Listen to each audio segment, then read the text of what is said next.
کې انجونو څنګه غیرتي کار وکړ او څنګه خلک حیران کړل او طالبانو په مخ یې څنګه سپېډه ورکړه او خلک څه وایي ویډیو وګورئ چې په پوره جزئیاتو خبر شئ.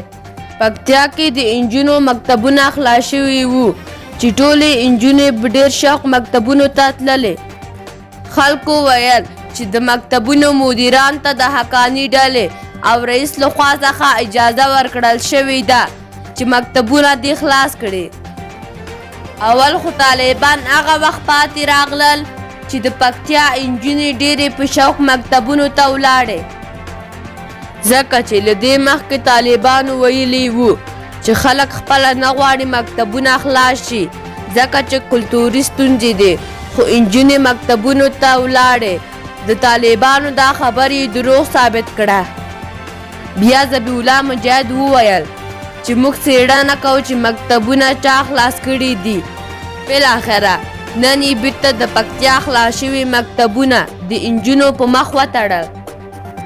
د دې سره داسې ویډیوګانې ښکاره شوې کومو کې چې انجونې ژاړي او فریاد کوي چې موږ مظلوم کشر یو، ولې مو تعلیم ته نه پرېږدي. کله چې مکتبونو ته پرې نه ښودلې، غیرتي انجونو کور ته د تګ په ځای مظاهره وکړه او ټولې نړۍ ته ښکاره کړه چې موږ غواړو علم ترلاسه کړو، خو طالبانو مخالفت کوي. خلکو د پکتیا انجونو دا غیرتي کار ستایلی ده او په طالبانو یې غږ کړی چې نور بس ده، 14 میاشتې تېرې شوې، تاسو په یوه او بله بهانه د انجونو تعلیم مخنیوی کوئ. او ډېر خلک وایي باید ټول افغانستان کې انجونې راپورته شي او همداسې مظاهرې وکړي.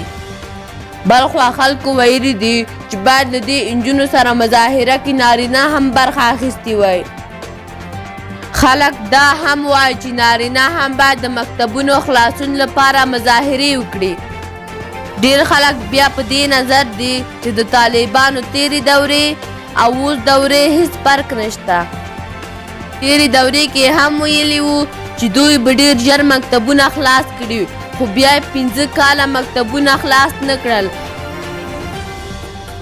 او بالاخره یې حکومت ختم شو او اوس بیا هماغه شان خبرې کوي. تاسو د دې ویډیو باره کې څه نظر لرئ؟ کمنټ کې راسره ولیکئ. تر بلې ویډیو د الله په امان.